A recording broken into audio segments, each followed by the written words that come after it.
Following the violence at Wistron's manufacturing facility in Naraspura 4 days ago, Karnataka's Labour Department had initiated a probe to verify the allegation of non-payments of wages to the workers. Sources told Business Today that while notices have been sent to several third-party contractors, including Quess Corporation, Adecco, Innov, among others, a report to the state government is also expected to be submitted in the next 2 to 3 days.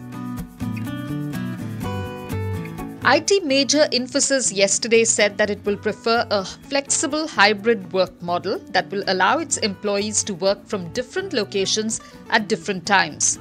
Starting next year, the company will allow its employees to work from home or office in view of uncertainty around the COVID-19 pandemic situation. Infosys CEO and MD Salil Parekh at a virtual conference said the company has built a flexible model to provide work from home, but it is now time to start working on building social capital. India dropped one spot to 131 among 189 countries in the 2020 Human Development Index, according to a report released by the United Nations Development Programme. Human Development Index is the measure of a nation's health, education and standards of living.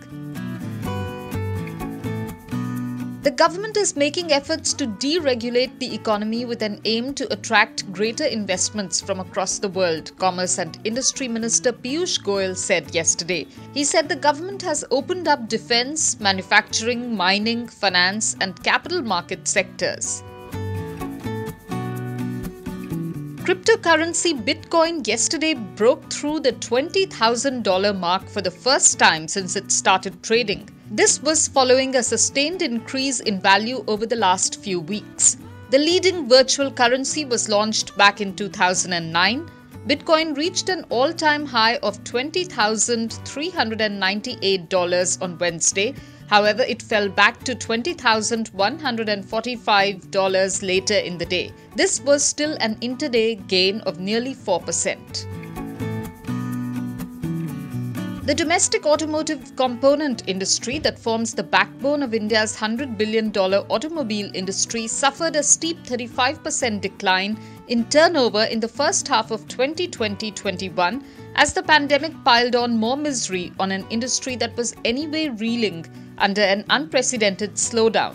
The industry recorded a turnover of $15.9 billion during the period against $26.2 billion in 2019-20, which itself was lower than $29 billion in the same period of 2018-19.